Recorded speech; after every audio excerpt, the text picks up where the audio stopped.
அப்பா எப்படியாச்சும் வாங்கலாம்ப்பா, மணிக்கணக்காக உட்காந்து அரைக்க தேவையில்லைல்ல. ஆட்டுக்குட்டிக்கு ஒரு ஆட்டு மிஷினால என்ன வேணாலும் செய்யலாம், ஆனால் கை பக்கம் வரணும்ல, அது மனசுல இருந்து வரணும். பொதுவாக லைஃப்பில் நம்ம பண்ணுற வேலையை ரசித்து பண்ணணும்னு சொல்லுவாங்க. அதுக்கு பெரிய பிஸ்னஸ் மேனாக இருக்கணும்னு அவசியம் இல்லை, வெறும் இட்லி சுடுறதா கூட இருக்கலாம்.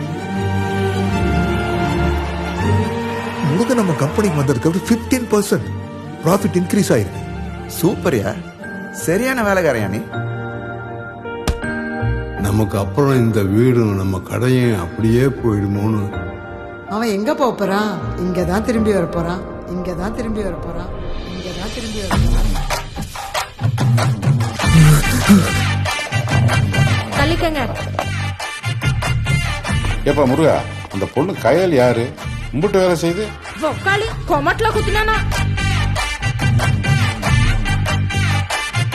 You are the best. நான் உனக்காக ஒரு பெரிய எம்பையரை கட்டி வச்சிருக்கேன். இப்படி பொறுப்பு இல்லாம சுத்திக்கிட்டு இருந்தா இப்படி. Look at Murugan.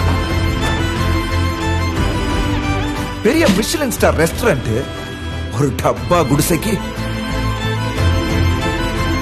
அது வெறும் கடையில தம்பி, இந்த ஊரோட அடையாளம்.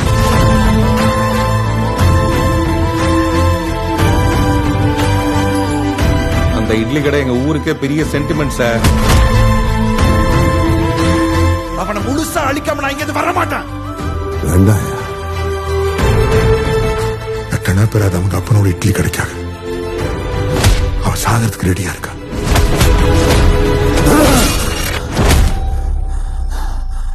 ஆத்தி, இட்லி சுடுறதுன்னா அவ்வளோ இஷ்டமா?